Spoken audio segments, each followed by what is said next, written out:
नमस्कार, मैं हूं आशीष और आप देख रहे हैं आशीष कॉमर्स क्लासेस।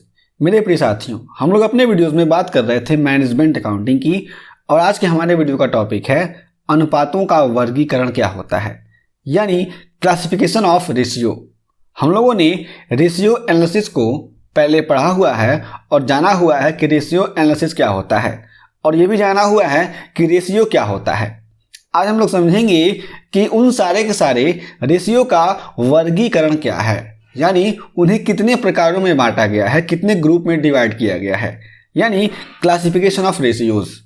सबसे पहले देखते हैं कि अनुपातों के वर्गीकरण का मतलब क्या होता है।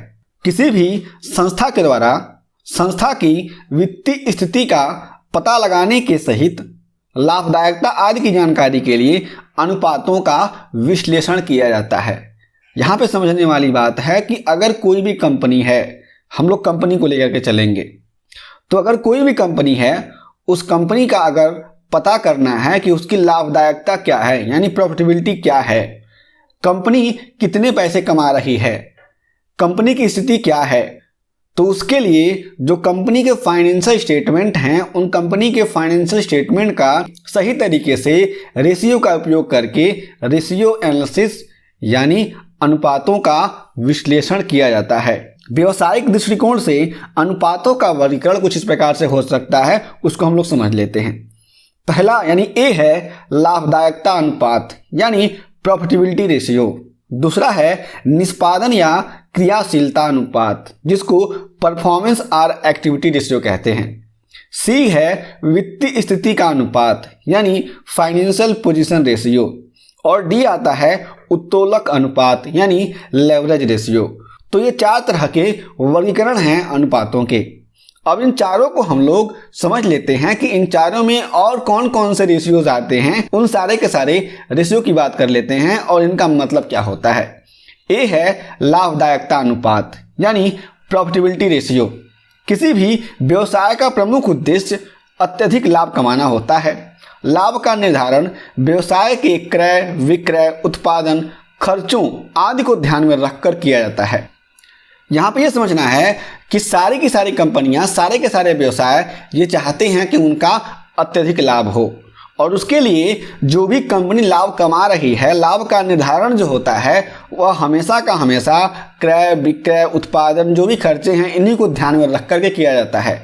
यानी कंपनी के पास कितने सेलिंग्स हो गई, यानी कंपनी ने कितने सेलिंग की, कितनी परचेजिंग की कंपनी ने, उसके बाद से कौन कौन से और भी छोटे मोटे एक्सपेंसेस हो गए, इन सारे के सारे जो भी फिगर्स होते हैं इनको कंसिडर किया जाता है। उसके बाद से कंपनी की प्रॉफिटेबिलिटी देखी जाती है।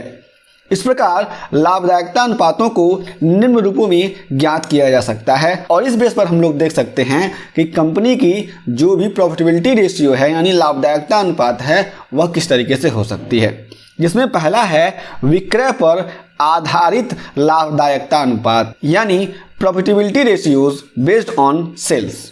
दूसरा है विनियोजित पूंजी के आधार पर लाभदायकता अनुपात यानी profitability ratios based on capital employed. तीसरा आता है अंशों पर अर्जित लाभदायकता अनुपात यानी profitability earned on shares ratios. तो यहाँ पे ये तीन तरह के रेशियो आते हैं जो लाभदायकता अनुपात यानी प्रॉफिटेबिलिटी रेशियो में कंसीडर किए जाते हैं। अब यहाँ पर हम लोगों ने जो तीन तरह के रेशियो पढ़े हुए हैं लाभदायकता अनुपात में यानी प्रॉफिटेबिलिटी रेशियो में, उनके अंतर्गत और भी बहुत सारे रेशियो आते हैं। जिसमें हमारे पास पहला है विक्रय पर आधारित लाभदायकता अनुपात यानी profitability ratio based on sales. तो इसमें भी बहुत सारे रेशियोज हैं, वे कुछ इस प्रकार से हैं। जिसमें पहला आता है सकल लाभ अनुपात या सकल लाभ उपांत यानी ग्रॉस प्रॉफिट रेशियोज और ग्रॉस प्रॉफिट मार्जिन। दूसरा आता है शुद्ध लाभ अनुपात यानी नेट प्रॉफिट रेशियो। तीसरा है संचालन में शुद्ध लाभ अनुपात यानी नेट ऑपरेटिंग प्रॉफिट रेशियो। चौथा है संचालन अनुपात यानी ऑपरेटिंग रेशियो। पांचवा है व्यय अनुपात यानी एक्सपेंसेस रेशियो। और कंपनी के पास जो भी व्यय अनुपात होते हैं यानी एक्सपेंसेस रेशियो होते हैं उसमें कुछ कैटेगरी होती है। उस कैटेगरी में जो रेशियो आते हैं वो इस प्रकार से होते हैं। जिसमें पहला आता है प्रयुक्त माल की लागत का अनुपात यानी रॉ मटेरियल कंज्यूम्ड रेशियो। दूसरा आता है प्रयुक्त श्रम की लागत का अनुपात यानी cost of direct wages ratio. तीसरा है निर्माण व्यय अनुपात यानी manufacturing expenses and sales ratio. चौथा है अस्थायी आयगत व्यय एवं बिक्री अनुपात यानी fixed revenue expenses and sales ratio. पांचवा है चल आयगत व्यय अनुपात यानी वेरिएबल रेवेन्यू एक्सपेंसेस रेशियो। छठवां है प्रशासन व्यय अनुपात यानी एडमिनिस्ट्रेटिव एक्सपेंसेस रेशियो। और सातवां इसमें है विक्रय एवं वितरण व्यय अनुपात यानी selling and distribution expenses ratio. तो ये सारे के सारे जो भी रेशियो हैं ये सभी आते हैं विक्रय पर आधारित लाभदायकता अनुपात में। हम बात करते हैं प्रॉफिटेबिलिटी रेशियो में ही दूसरे की यानी विनियोजित पूंजी के आधार पर लाभदायकता अनुपात यानी profitability ratios based on capital employed. तो जो भी profitability ratio based on capital employed होता है उसमें केवल और केवल दो तरह के रेशियो ही आते हैं। पहला होता है संपत्ति पक्ष विधि जिसको कहते हैं एसेट साइड मेथड। दूसरा आता है दायित्व पक्ष विधि यानी लायबिलिटी साइड मेथड। तो ये जो भी रेशियो होते हैं हमारे पास विनियोजित पूंजी के आधार पर लाभदायकता अनुपात निकालने के लिए, तो इनको हम लोग अलग से भी समझ लेंगे जिसके बाद से आपको क्लियर हो जाएगा कि ये सारे के सारे रेशियो कैसे होते हैं, इनमें कौन कौन सी बातें आती हैं। अभी मैं आप सभी को बता देता हूं कि कौन कौन से रेशियो इन शॉर्ट में हम लोग समझ सकते हैं और जल्दी से स्मूथली उसको लर्न कर सकते हैं। तीसरा आता है प्रॉफिटेबिलिटी रेशियो में ही अंशों पर अर्जित लाभदायकता अनुपात यानी profitability earned on shares ratio, जिसमें हमारे पास कुछ इस तरीके से रेशियो आते हैं। पहला आता है प्रति अंश आय अनुपात यानी अर्निंग पर शेयर रेशियो और ईपीएस रेशियो। दूसरा आता है मूल्य अर्जन अनुपात यानी प्राइस अर्निंग रेशियो या फिर पीई रेशियो। तीसरा आता है अर्जन प्रतिफल अनुपात यानी अर्निंग यील्ड रेशियो। चौथा है प्रति अंश लाभांश अनुपात यानी डिविडेंड पर शेयर रेशियो। पांचवा है लाभांश प्रतिफल अनुपात यानी डिविडेंड यील्ड रेशियो। छठवां है भुगतान अनुपात यानी पे आउट रेशियो। सातवां है प्रति अंश पुस्तक मूल्य अनुपात यानी बुक वैल्यू पर शेयर रेशियो। तो ये सारे के सारे रेशियो होते हैं तीसरी कैटेगरी के जो भी हमारे पास प्रॉफिटेबिलिटी रेशियो में आते हैं। अब हम बात करते हैं कि जो भी रेशियो दिए गए हैं। दूसरा आता है बी निष्पादन या क्रियाशीलता अनुपात जिसको परफॉर्मेंस और एक्टिविटी रेशियो कहते हैं। इसको समझ लेते हैं।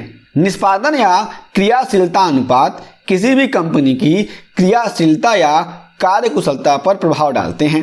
इसकी गणना का मुख्य उद्देश्य संस्था की यानी कंपनी की कार्य निष्पत्ति एवं प्रबंधकों की कार्यकुशलता का मूल्यांकन करना होता है। यानी जो भी निष्पादन या फिर क्रियाशीलता अनुपात है इसके बेस पर कंपनी पता कर पाती है कि कंपनी की एफिशिएंसी क्या है, यानी किस तरीके से कंपनी में जो भी नियम बनाए जा रहे हैं, कंपनी में जो भी कार्य हो रहे हैं वो किस तरीके से हो पा रहे हैं और कार्यों की निष्पत्ति यानी कार्य कितनी शीघ्रता से कंप्लीट किए जा रहे हैं। और यहाँ पर जो भी प्रबंधक होते हैं उनकी कार्यकुशलता के बारे में भी पता चल जाता है इस रेशियो का प्रयोग करने से। इसके अंतर्गत निम्न अनुपातों का अध्ययन किया जा सकता है जो भी इस प्रकार से हो सकते हैं। पहला है स्कंद आवर्त अनुपात यानी inventories or stock turnover ratio. दूसरा आता है संपत्ति आवर्त अनुपात यानी एसेट्स टर्नओवर रेशियो। तीसरा आता है अस्थायी संपत्ति आवर्त अनुपात यानी फिक्स्ड एसेट टर्नओवर रेशियो। चौथा है चालू संपत्ति आवर्त अनुपात यानी करंट एसेट्स टर्नओवर रेशियो। पांचवा है कार्यशील पूंजी आवर्त अनुपात यानी वर्किंग कैपिटल टर्नओवर रेशियो। छठवां है सकल विनियोजित पूंजी आवर्त अनुपात यानी total capital employ turnover ratio. सातवां है देनदार संग्रह अनुपात यानी डेटर टर्नओवर रेशियो। आठवां है औसत संग्रह अवधि यानी एवरेज कलेक्शन पीरियड। और नौवां आता है लेनदार आवर्त अनुपात यानी क्रेडिटर्स टर्नओवर रेशियो। इसी को यानी लेनदार आवर्त अनुपात को ही औसत भुगतान विधि भी कहा जाता है, यानी एवरेज पेमेंट पीरियड भी कहा जाता है। और इसमें 10वां अनुपात है औसत साख अवधि, यानी एवरेज क्रेडिट पीरियड। तो ये तमाम तरह के रेशियो होते हैं जो भी निष्पादन या फिर क्रियाशीलता अनुपात के अंतर्गत आते हैं, परफॉर्मेंस और एक्टिविटी रेशियो के अंतर्गत आते हैं। हम बात करते हैं सी की, जो हम लोगों ने वर्गीकरण किया हुआ है तीसरा, उसको समझ लेते हैं, जिसको कहा गया है कि वित्तीय स्थिति का अनुपात, यानी फाइनेंशियल पोजीशन रेशियो। अब फाइनेंशियल पोजीशन रेशियो होता क्या है और उसके अंतर्गत कौन कौन से रेशियो आते हैं उसको हम लोग समझ लेते हैं। किसी भी व्यवसाय की वित्तीय स्थिति से संबंधित निम्न तरह के अनुपातों को समझा जा सकता है, यानी कुछ ऐसे रेशियोज हैं जो कंपनी की फाइनेंशियल कंडीशन को बता देते हैं कि कंपनी की फाइनेंशियल कंडीशन क्या है, यानी कंपनी की वित्तीय स्थिति क्या है। वे रेशियो आते हैं हमेशा वित्तीय स्थिति अनुपात या फिर फाइनेंशियल पोजीशन रेशियो के अंतर्गत, जो इस प्रकार से हो सकते हैं। इसमें पहला आता है चालू अनुपात, यानी करंट रेशियो। जो भी वित्तीय स्थिति अनुपात हैं ये सारे के सारे एग्जाम में बहुत ही ज़्यादा पूछे जाते हैं। दूसरा आता है तरल अनुपात, यानी लिक्विड रेशियो। तीसरा है पूर्णतया तरलता अनुपात, यानी एब्सोल्यूट लिक्विडिटी रेशियो। चौथा है स्वामित्व अनुपात, यानी प्रोप्राइटरी रेशियो। पांचवा है ऋण क्षमता अनुपात, यानी डेट इक्विटी रेशियो। छठवां है पूंजी मिलान अनुपात, यानी कैपिटल गियरिंग रेशियो। सातवां होता है शोधन क्षमता अनुपात, यानी सॉल्वेंसी रेशियो। आठवां है दीर्घकालीन ऋण पूंजीकरण अनुपात, यानी long term debt capitalisation ratio. नौवां है ऋण मूर्त संपत्ति अनुपात, यानी debt to tangible assets ratio. तो ये सारे के सारे हो गए वित्तीय स्थिति अनुपात। अब हम बात करते हैं डी, यानी अंतिम जो हमारा वर्गीकरण है उसका, जिसका नाम है उत्तोलक अनुपात, यानी लेवरेज रेशियो। उत्तोलक अनुपात की उपयोगिता किसी भी व्यवसाय में अति महत्व रखता है। इसके अंतर्गत जो भी रेशियो आते हैं वे कुछ इस प्रकार से हो सकते हैं, उसको हम लोग समझ लेते हैं। पहला आता है परिचालन उत्तोलक, यानी ऑपरेटिंग लेवरेज। दूसरा होता है वित्तीय उत्तोलक, यानी फाइनेंशियल लेवरेज। और तीसरा है संयुक्त उत्तोलक, जिसको हम लोग कहते हैं कंपोजिट लेवरेज। यहाँ पे जो भी उत्तोलक दिए गए हैं, यानी परिचालन उत्तोलक, वित्तीय उत्तोलक और संयुक्त उत्तोलक, इन सब के जो भी फॉर्मूले हैं वे कुछ इस प्रकार से हो सकते हैं। जिसमें पहला है परिचालन उत्तोलक का operating leverage is equal to marginal contribution upon earning before interest and taxes, जहाँ पर हमारे पास where marginal contribution is equal to sales minus variable cost होता है। हमारे पास दूसरा आता है वित्तीय उत्तोलक, यानी फाइनेंशियल लेवरेज। तो फाइनेंशियल लेवरेज का फॉर्मूला होता है financial leverage is equal to earning before interest and taxes upon earning before tax. अब तीसरा है कंपोजिट लेवरेज। कंपोजिट लेवरेज जिसको हम लोग कहते हैं कंबाइंड लेवरेज। तो combined leverage is equal to operating leverage into financial leverage. ये तमाम तरह के अनुपात थे और अनुपातों का वर्गीकरण था, यानी क्लासिफिकेशन ऑफ रेशियोज था। हम लोगों ने अनुपातों के वर्गीकरण को अच्छे से समझ लिया हुआ है और जान लिया हुआ है। इनको हम लोग डिटेल में बहुत सारे वीडियोस में अलग से समझ लेंगे, जान लेंगे। इसके अलावा यदि आपके पास और कोई प्रश्न है तो उन सारे के सारे प्रश्नों का हमें जरूर बताइए, हम आपके सभी प्रश्नों का उत्तर जरूर देंगे। हम फिर से मिलेंगे एक नए वीडियो के साथ, तब तक के लिए जय हिंद।